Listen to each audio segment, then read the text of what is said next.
السلام علیکم ناظرین گرامی، آپ دیکھ رہے ہیں نعت رضا 786 ملین۔ ہم آپ کی خدمت میں ایسے ہی خوبصورت بیانات لے کر حاضر ہوتے ہیں، تو آپ ہمارے چینل نعت رضا 786 ملین کو سبسکرائب کیجئے اور پاس میں لگے بیل آئیکن کو پریس کر دیجئے تاکہ ہماری آنے والی نئی ویڈیو کی نوٹیفیکیشن آپ کو ملتی رہے۔ جی، آج کا بیان مفتی سلمان اظہری صاحب کا ہے۔ آج ہم آپ کو سنوائیں گے کہ فلسطین اور اسرائیل کے بیچ جو جنگ چھڑی رہتی ہے، کبھی بھی ہو جاتی ہے، اس کی آخر وجہ کیا ہے اور اس کا قرآن پاک میں کس طرح سے ذکر کیا گیا ہے۔ تو آپ بیان کو غور سے سنیں اور شیئر بھی کریں۔ شکریہ۔ 800 سال کے قریب ہو گئے صلاح الدین ایوبی کو واپس لائے ہوئے، لیکن پچھلے 100 سال سے پوری دنیا کے یہودیوں کے اندر ایک یہ فکر پیدا ہوئی کہ ہماری ایک ریاست ہونی چاہیے، ہمارا ایک ملک ہونا چاہیے۔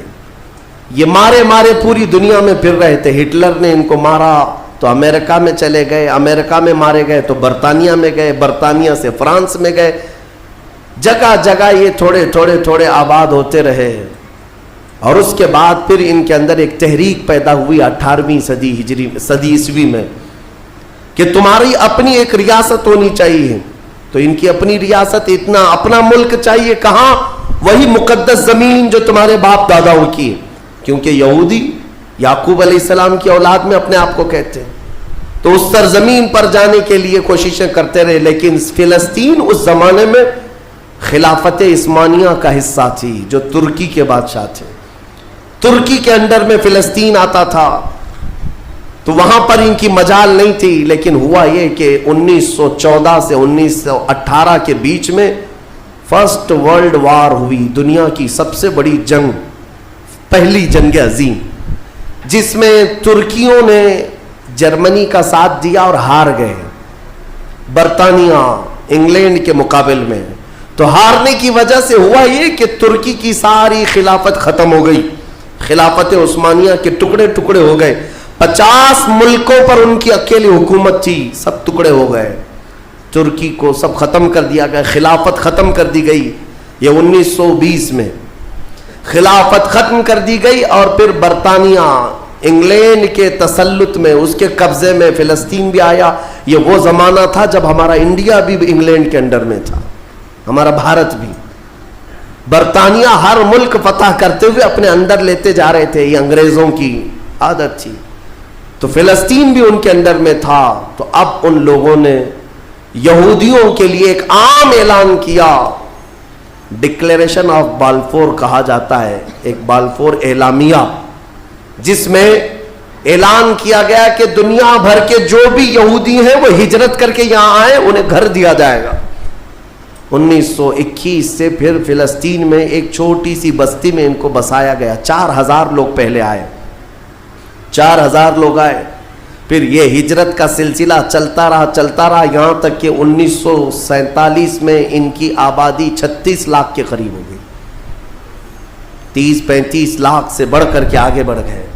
اور اس کے بعد پھر 1948 میں ان ظالموں نے اقوام متحدہ UN کی مدد سے یہ اعلان کر دیا پوری دنیا میں کہ اب یہ فلسطین نہیں ہے، اس کا آدھا حصہ اسرائیل ہے، یہ ہمارا ملک ہے۔ بات در حقیقت یہ تھی کہ UN میں، اقوام متحدہ میں یہ بل پاس ہوا تھا کہ یہودیوں کو بھی رہنے دیا جائے، مسلمانوں کو بھی۔ اس فلسطین کے 2 ٹکڑے کیے جائیں گے، ایک مسلمان فلسطین بنائیں گے اور ایک یہودی اسرائیل بنائیں گے۔ آج بھی یہ اقوام متحدہ UN کا یہ بل آج بھی موجود ہے، اقوام متحدہ سے یہ بل پاس ہوا۔ یہودی تو مان گئے، لیکن پورے عرب کے مسلمان اس کے خلاف تھے کہ عربوں کے بیچوں بیچ ایک یہودی ریاست کیسے قائم ہو سکتی ہے؟ یہ ہمارا مقدس معاملہ ہے، مقدس سرزمین سے ہمارا تعلق ہے۔ احتجاج کرتے رہے، لیکن ان یہودیوں نے مال کے ذریعے، عورتوں کے ذریعے، سارے عرب ملکوں کے جو بادشاہ تھے ان تک اپنا تسلط جما لیا۔ کئی ایسے عرب بادشاہ ہیں جن کی بیویاں یہودی ہیں، ان کے گھروں تک یہ پہنچ گئے اور ان کو ایسا نیوٹرل کر دیا کہ کہ اب وہ فلسطین کے بارے میں بات نہ کریں. ہوا یہ کہ اسرائیل تو بن گیا لیکن آج تک فلسطین نہیں بن سکا. فلسطین کا وجود دنیا نہیں دکھاتی. گوگل میں چیک کرو تو نہیں بتاتا فلسطین کوئی جگہ نہیں. میرے عزیزو ہر 10 سال پر یہ زمین کو ہڑپتے ہڑپتے ہڑپتے آج پورا وہ ارض مقدس جس کو فلسطین کہا جاتا ہے 90% یہودیوں کے قبضے میں آ گیا. اقوام متحدہ سے یہ بھی بل پاس ہوا تھا کہ آدھا کر لیا جائے. اسرائیل ایک ریاست, فلسطین ایک ریاست, لیکن بیت المقدس جو ہے مسجد اقصیٰ وہ دونوں کے انڈر میں نہیں رہے گی, یہ اقوام متحدہ کے انڈر میں, یہ خود مختار رہے. کیونکہ یہاں یہودیوں کا بھی تعلق ہے, عیسائیوں کا بھی ہے, مسلمانوں کا ہے, سب کو یہاں آنا جانے کی اجازت رہے گی, کسی کے انڈر میں نہیں رہے گا. یہ پاس ہوا تھا. لیکن آج حالات یہ ہے کہ اس بیت المقدس کی دیواروں پر, دروازوں پر یہ وحشی ظالم اسرائیلی بندوق تانے آج بھی کھڑے ہوئے. یہ جسے اندر جانے دیں وہ جائے گا. پوری دنیا اپنی آنکھوں سے دیکھ رہی ہے ان کی خیانت, ان کی غداری کو, لیکن کوئی ایک جملہ تک نہیں کہتا کہ اسرائیل دہشت گرد ہے. آپ کو میں ایک آنکڑے اگر بتاؤں تو آپ کے رونگٹے کھڑے ہو جائیں. انہوں نے فلسطین کے مسلمانوں میں سے اب تک 2.5 لاکھ صرف بچوں کو قتل کیا ہے ان اسرائیلیوں نے. آج بھی یہ ڈیٹا موجود ہے, انٹرنیٹ پہ موجود ہے, بڑی ویب سائٹس ہیں, انہوں نے شو کیا. اقوام متحدہ کی بھی رپورٹ موجود ہے کہ فلسطین کے کتنے مارے گئے. ان دونوں کی جنگ میں 24 لوگ اگر مارے جاتے ہیں تو 23 فلسطینی ہوتے ہیں, ایک اسرائیلی ہوتا ہے. پھر بھی دہشت گرد فلسطین ہے, آتنکواد فلسطین ہے. میرے عزیزو یہ دنیا جو دوہرا کھیل کھیل رہی ہے اس کو کون بتائے گا آخر؟ وہاں جمعہ کی نماز پڑھنے کے لیے مومنین آج بھی جاتے ہیں, ان پر گولیاں برسا دی جاتی ہیں, لیکن ان جیال مسلمانوں کو ہزاروں سلام جو تلواروں کے سائے میں بھی میرے مولا کی عبادت خشوع و خضوع سے کرتے. میں خود گیا اور دیکھا ہوں چھوٹے سے بچے, 6 سال کے 8 سال کے بچے ملنے کے لیے آتے ہیں اور یہ پورے اسلحے میں لیس فوجی کھڑے رہتے ہیں. چھوٹا سا بچہ ان کی گن کو یوں گھماتا ہے اور مسجد میں اندر آتا ہے. ایسا لگتا ہے جیسے وہ کھلونے کو پکڑ رہا ہے. میرے عزیزو یہ بھی حدیث پاک کے ذریعے سے میں بتاتا ہوں. میرے آقا صلی اللہ علیہ وسلم فرماتے ہیں میری امت کا ایک حصہ قیامت تک باطل سے لڑتا رہے گا, قیامت تک باطل سے لڑتا رہے گا, اور ان کی مخالفت کرنے والوں کا ان پر کچھ بھی اثر نہیں ہوگا, اور دنیا میں کوئی بلا بھی پھیلے تو اس جماعت پر کچھ اثر نہیں ہوگا. صحابہ نے پوچھا یا رسول اللہ آپ کی امت کا وہ حصہ کون ہے؟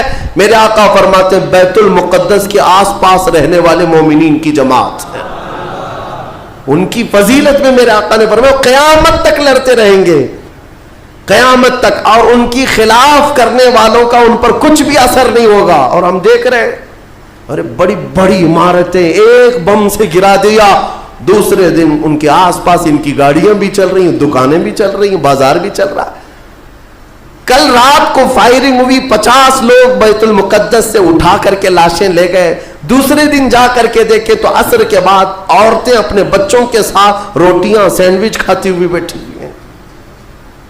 مطلب یہ ہے کہ نہ موت کا ان کے اندر خوف ہے, نہ ظالموں کے تسلط کا ڈر ہے. ہاں یہ بھی اللہ تعالیٰ کی طرف سے ہوتا ہے کہ مولا جب کسی کا دل کشادہ کرے تو بڑے پہاڑوں سے بھی انہیں ڈر نہیں لگتا. اور ایک حدیث میرے آقا صلی اللہ علیہ وسلم نے فرمایا کہ سید البقاع بیت المقدس, سید الصخرۃ صخرۃ بیت المقدس. حضور نے فرمایا پوری روئے زمین کا سردار جو حصہ ہے وہ بیت المقدس کا حصہ, سردار حصہ. اور گنبدوں میں اگر سردار گنبد ہے تو بیت المقدس کا گنبد ہے, یہ میرے آقا نے فرمایا. اور حضور فرماتے ہیں تم دیکھنا کہ اخیر زمانے میں سارے لوگ اس زمین کی طرف ہجرت کر جائیں گے. جب ایسی ہجرت کا وقت آ جائے حضور فرماتے ہیں فَلْزَمْهُمْ, تم لازم پکڑ لینا اس جماعت کے ساتھ چلے جانا, کیونکہ خیر پوری دنیا میں صرف وہی ہوگا اور کہیں نہیں ہوگا. اور آج جو حالات دیکھ رہے ہیں نا، یہودیوں کا تسلط ہے، ان کا قبضہ ہے، میرے عزیزوں چند دنوں کی بات ہے. میں قرآن سے اور حدیث سے، وقت ہوتا تو میں آج چونکہ یہ جمعۃ الوداع ہے اور یوم قدس کے نام سے پوری دنیا آج منا رہی ہے، اس لیے میں نے تمہارے سامنے یہ باتیں رکھی ہیں. بیت المقدس کیا ہے؟ بیت المقدس کے بارے میں میرے آقا صلی اللہ علیہ وسلم نے فرمایا یہ ہمیشہ اب یہودیوں کے تسلط میں نہیں جائے گا. یہ میرا یقین ہے. دنیا ٹل سکتی ہے مگر میرے مصطفیٰ کا فرمان نہیں ٹلے گا. میرے آقا نے اگر فرمایا ہے تو وہ ہو کر رہے گا. حضور فرماتے ہیں خراسان سے ایک جماعت آئے گی. خراسان سے، خراسان یہ افغانستان اور ایران کا کچھ حصہ ہے جس کو پرانے زمانے میں خراسان کہا جاتا تھا. میرے آقا فرماتے ہیں خراسان سے کالے جھنڈے لے کر کے ایک جماعت نکلے گی اور وہ اتنی تیزی سے بڑھتی ہوئی بیت المقدس کی طرف آئے گی کہ دنیا کی کوئی حکومت اور کوئی طاقت ان کا راستہ نہیں روک سکے گی، اور وہ جھنڈے سیدھے لا کر بیت المقدس پر گاڑ دیں گے. تنصب بإیلیا، میرے آقا فرماتے ایلیا یہ بیت المقدس کی سرزمین کو کہتے ہیں، جھنڈے وہاں گاڑ دیے جائیں گے. اور حضور اکرم صلی اللہ تعالیٰ علیہ وسلم نے یہ بھی فرمایا جب تم دیکھنا کہ یہ یروشلم بیت المقدس دار الخلافہ بن جائے. دار الخلافہ کا مطلب راجدھانی، حکومت کرنے کی جگہ بن جائے. میرے آقا صلی اللہ علیہ وسلم فرماتے ہیں فقد دنت الزلازل والبلایا والامور. حضور فرماتے ہیں تو پھر دیکھنا بڑے بڑے زلزلے آئیں گے دنیا میں. جب یروشلم کو راجدھانی بنا دیا جائے دار الخلافہ، بڑے بڑے زلزلے آئیں گے دنیا میں. والبلایا، اور بہت ساری بلائیں پھیلیں گی پوری دنیا میں. یہ وائرس یہ کنٹینیو آئیں گے، یہ مت سمجھنا کورونا چلا گیا. ہاں یہ سب اب کنٹینیو آنے والی ہیں بلائیں. پوری دنیا میں بلائیں پھیل جائیں گی اور اتنے بڑے بڑے معاملات ہوں گے جن کو تمہارے کانوں نے سنا نہیں ہوگا. حضور نے فرمایا. اور یہ دار الخلافہ سے کیا مراد ہے؟ محدثین نے اس میں الگ الگ بحثیں کی ہیں، لیکن میں آپ کو بتاؤں 2017 میں، ابھی 3-4 سال پہلے کی بات ہے، 5 سال پہلے ان یہودیوں نے اپنی راجدھانی ڈکلیئر کر دی. یروشلم ہے، بیت المقدس ہماری راجدھانی ہے. اور سارے سفارت خانے جتنے بھی ایمبیسی ہیں انہوں نے سب وہاں پر منتقل کرنا شروع کر دیا اور بیت المقدس کی سرزمین کو اپنا کیپٹل سٹی بنانے کا اعلان کر چکے. اور میرے آقا کی حدیث صادق آ رہی ہے جب وہ راجدھانی بنے گی اب بڑے بڑے زلزلے ہوں گے اور پوری دنیا میں بلائیں پھیلیں گی اور بڑے بڑے معاملات ہوں گے.